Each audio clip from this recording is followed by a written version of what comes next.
The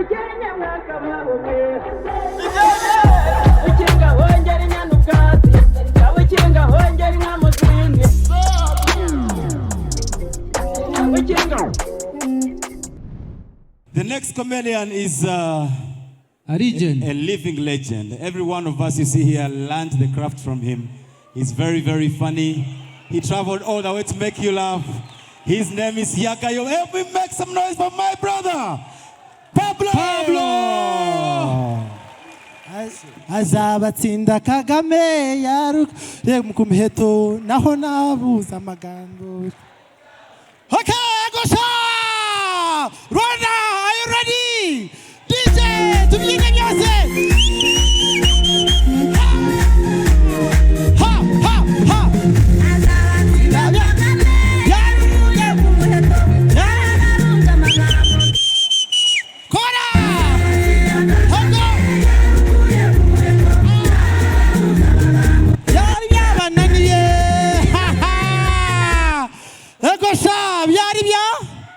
Yari byabananiye nishimye kongera kugaruka iwacu mu Rwanda rwa Gasoba. Oh, always a pleasure to be in Rwanda. Special thanks to the High Commission in Uganda, the Ugandan High Commission. Thank you so much for welcoming us. Wakoze cyane. Hariko mwakoze kuza. Am I doing very well? Well, are you happy? Are you having a great time? The last time I was in Rwanda, I think it was in BC. That is before COVID. That's the last time I was in Rwanda. And now we are in AC after COVID. But I've noticed that many things have changed. Many things have changed. Things have changed so fast. And I've also noticed that some things are becoming less and less. The garbage has become less and less. It's not there.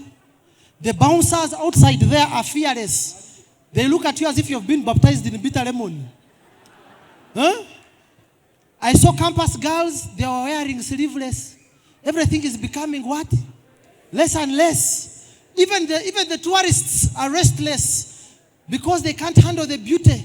When they saw Shadibu, because she's spotless. They saw Alina, because her voice is priceless. Rwanda is mwah. Everything is mwah. But the border drivers are careless. Hey, you have to look left and right before you cross the road. Anything can happen. Yeah? I also noticed that the people around us are very dead. People in Rwanda are laughing. I do believe Uganda and Rwanda have some things in common. You nothing. Hey, let me tell you what we have in common. Especially our weddings. There is always that relatives who speaks a lot. That I have noticed in Uganda and in Rwanda. When you're going for our weddings, please first eat something, because when they start talking, it never ends. First of all, the MC will be very specific. He will say, I am calling the chairman organizing committee to come and welcome us before we go to eat. Simple instruction, not so? The MC comes, the chairman. First of all, before I say something, let me invite the committee, come here. He invites the whole committee, not so? Then he speaks and says, but I didn't come alone, I came with my wife. Where is Nadine? Nadine, come here. Then he gives Nadine to greet the people. Nadine also gets the mark. I'm happy by the time they finish speaking. But the good thing, they give cows. They compensate with the what? Do you also give cows? That's the compensation. I also noticed that we are both friendly countries. Why? We care, we even care beyond than caring. I'll give you an example. In Uganda, and I also noticed in Rwanda, when a friend or a workmate loses an auntie, we all get concerned. Not so? Sorry, we even collect money. We collect money, we give you money, and in the process, if there's transport going to bury, we also go and bury. You see how you bury somebody you don't know. But that's because of what? because of love. We all want to look for a cause to celebrate. In Uganda, we shall throw a birthday party for a 5-year-old, and 90% of the guests will be 30 years and above. We are looking for a reason to what? Imagine it's a 5-year-old. You think you're going to have things like what? Like sweets, like what? Hey, there is a beer. They are all the relatives. The 4 cousins are there. There is Jameson. Even soldiers are there. Captain Morgan. Yet it's a birthday for a what? For a 5-year-old. But you're looking for reason to celebrate. Well, I'm excited to be back. And it was my first time to go to the High Commission. First time to go to different places. And I do believe that there's always a first time for what? For everything. I remember the first time I boarded an aeroplane. Nobody told me what to expect. I go to Entebbe Airport. Everything is okay.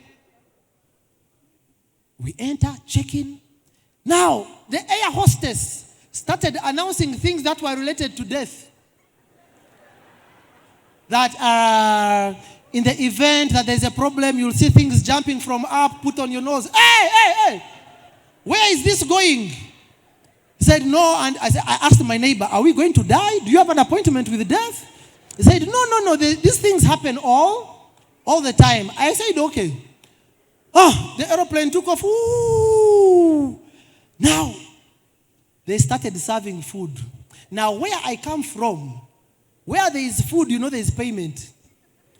So, the air hostess came. Will you have beef or vegetables? I said, no, I am fasting. Meanwhile, my neighbor was eating like he had been hired. Everything my neighbor eats.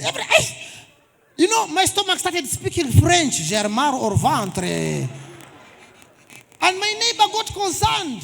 And my neighbor asked me, at what time are you breaking your fast? So I asked him, how much is the food? My neighbor said, no, the food is on the ticket. I called the air hostess, madam, said, buckle up, we are landing. I was about to die in my own movie. I'm telling you, I felt bad. I felt bad, but thank God, there was a connection flight. As soon as I entered the aeroplane, I didn't even listen to the announcements of dying. I was waiting for what? For food. As soon as they started serving food, the woman came and told me, will you have beef or vegetables? I said, both of the three. Hey, I'm telling you, I ate food. In fact, people in the aeroplane were worried. Even my neighbor offered a cake. I ate. They said, in fact, I was the only passenger who left with a food flask. They gave me food. They said, you guys said, yeah. I come from a family that loves food. I was even a food prefect. Yes. There is a time when a rich man in our village, whenever we had a party, all of us would contribute. You know, this one brings matoke, the other one brings cassava. It was collective approach, you know. But one day a rich man decided to bring outside catering. So all of us had never seen those people who serve food. Now, we didn't know that when they are serving food, they start with the hard food. Cassava, potatoes, millet. The meat is at the end. So I was with my uncle. He saw the cassava, he put. He saw the potatoes, he put. He saw the Irish, he put. Then he saw the beef. The plate was full. He turned, he looked at me, Pablo, can I give you a potato? I said, He looked at the meat, he looked at the plate. Then he tilted the plate at an angle. And the potato fell down and he kicked it under the table. Then he put the meat. As he was moving, he saw chicken. He said, Banange, what do I do? He looked at me. I looked the other side. But he wanted the Irish. So he got the Irish and he put in the coat. Then he found chapat. Chapat was a luxury. He said, what do I do? He looked at the chapat and put it under the plate like a table mat. Survival of the fittest. I'm telling you, my family, in fact, in my family, we have 3 vegetarians. And they also eat meat. Yeah. Where there is meat, I remember, and I think it's in our DNA. My grandmother loves meat. She's a born again. But where there is meat, she'll even spiritualize the moment. I remember when I was a little boy, I went with her for a party. There was a couple that was celebrating 25 years in marriage. Now, in their head, because they don't eat meat, they decided that the party is going to have only what? Vegetables. So as soon as we entered the space, my grandmother held my hand. Pablo, tarhonyama, there's no meat here. She could sense it. I said, how do you know? She said, there's no meat. So we went and sat, but you could see she was uncomfortable. Symptoms persisted. Then she said, you escort me. Now, I didn't know that she was taking me to the kitchen. As we were walking, the MC made the greatest mistake and told my grandmother to pray for the function to start. Said, Rhoda, since you have come, you pray. She got the mic and said, now, before I pray for this function, I want to thank Paul and Mbabazi for not allowing sin to interfere with their marriage. I hate sin the way I hate vegetables. Vegetables are the cause of all problems in the world.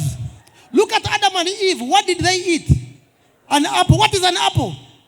Vegetable. That's where the problems began with the vegetables. Look at Abel and Cain. When they sacrificed things to God, what did God accept? Meat.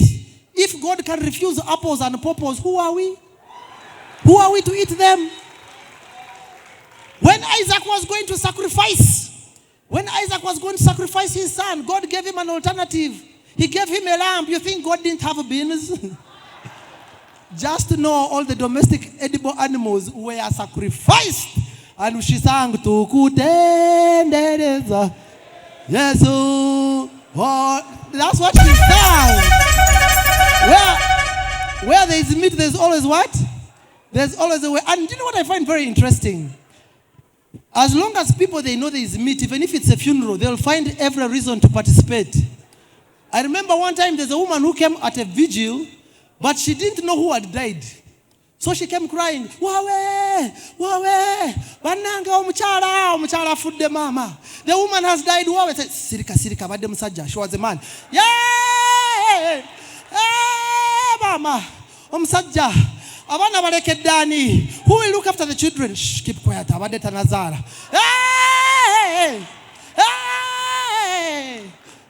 Hey, enyumba agirekeddani. Who will look after? Sirika bada renting, abada pangisa. They were renting.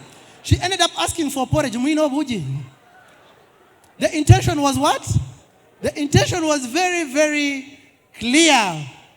I'm excited. I came to Rwanda. My friends had already mentioned it. People here are tall. They are so tall they can even see the future. I once dated a tall girl, and every time we would be walking, her friends would ask her, what do you want with this man? But she always consoled me. She told me, don't worry, no situation is permanent. I'm telling you, short people have suffered. They have been called all kinds of things. But we had a man in our village. The man was so short that when they took a passport photo, it still came out full. That man was short. By the way, my village is very interesting. First of all, it has masters of fiction. Some of the greatest liars are from my village. One day, we were seated around fire, at a vigil. I don't know why at a vigil, people are always telling stories. So they started, I was very young. One of the guys told us a story of a man who was on a motorbike and he got an accident. Now, when he got an accident, thankfully the bicycle was okay. So people told him, hey, you have blood on the neck. He said, no, let me first take back the what? The bicycle. Guess what? When he was removing his head, got out with the helmet. The way you're feeling, that's how I was. I told my uncle, but that man is lying. He said, shh, keep quiet. You don't what? You don't refuse elders' stories. I said, okay. Then another one told a story of one day, they were in a car, and they were about to knock an old woman. All of them were like, yeah! That the car divided itself into two. It dodged the woman and connected in the front. I said, but my uncle said, keep quiet. These are adult conversations. I said, but these adults. Now, I didn't know that the conversation was going around. I listened to very many stories. Then it came to my turn. They told me, Pablo, do you have a story? I said, I don't have a story. My uncle said, don't shame our family. You look for a story. I said, but I don't have. He said, you look for a what? I also told them a story. I told them that one day, we were in an aeroplane going to Madagascar. And when it was in the air, the aeroplane got a problem. The pilot said, attention, attention, can you all move out and push? The way you're feeling, that's how they were feeling. They all looked at me. I also put a serious face. They said, yes, we moved out and pushed. Then they said, what happened? I'm telling you, we pushed the aeroplane. As soon as they started, the aeroplane left us. Said, my uncle said, Pablo. I said, yeah. Then they said, so what happened next? By the time the aeroplane landed, we were waiting for our luggage. You have to look for means of what? Of survival. People there, it's always about what? Survival. I was watching the Moroccan game versus Tanzania last night. And I also found out that in Rwanda, they also have football commentary. I was very, very happy. I thought it was only in Uganda. In Uganda, commentators have the dramatic license to lie. Because what they are saying is different from what is happening on the what? On the screen. You might find the football is okay. The goes the ball, it finds. We do believe that Arsenal is going to make it this time round. Oh, Saka sends a long ball. We do believe it's going to be a good time, and we hope they'll get a cup. Oh, that was a perfect pass. Huh? Everything is nice, not so? Come to Uganda. Hey! Did it draw? Hey! The guy is screaming, yet it's just a throw in. Yeah, you know those guys, eh? It is extremely weird. The guy is shouting, and you might think that, hey, they're about to do what? To score. One day, Mike kicked my radio. I used to support Man U. Now I support the ref. Whatever he decides, we go with it. For the sake of my mental health. I was watching football. Those were the days of Ruud van Nistelrooy. I used to love Ruud van Nistelrooy. And he was with the ball. Van Nistelrooy atamza umupira ne gusanzani. Nistelrooy atamza umupira. Nistelrooy akuma mpira muavu. Nistelrooy sets a long one and it's a goal.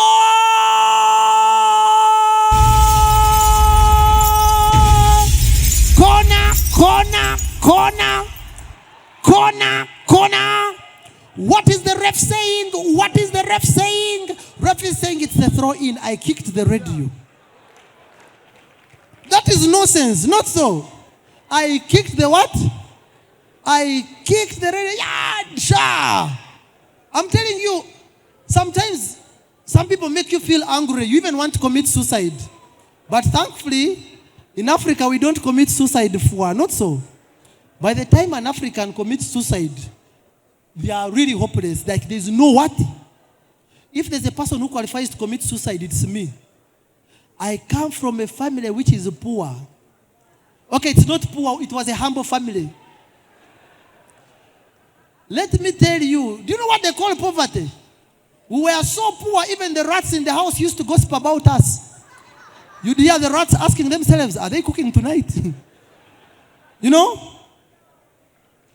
they ask you a question and you have no answer. We were so poor. But thankfully, we managed. Somehow we did what? We managed. But our neighbor was worse. It was not even worse, it was worse. They were so poor that one day thieves broke into their house. They didn't even break, they just opened the door. I'm telling you, they caned the father. They said, lie down. They gave him chiboko. Then he said, why are you beating me? They said, if police comes, it will think we stole everything. They gave them money and told them, you can do what? Go and buy something. And it's very important for us to fight what? Poverty. Do you know that poverty can be manifested in your animals? Have you ever seen a rich man's dog and a poor man's dog? A rich man's dog barks with confidence because it knows what it's guarding. Range Rover. Mercedes Benz. You know, it knows but a poor man's dog. It has no idea. What am I guarding? It has no backup. Even the owner finds it barking and he slaps it. Kata! Keep quiet, there's nothing to steal. Thank you so much, ladies and gentlemen. Excited?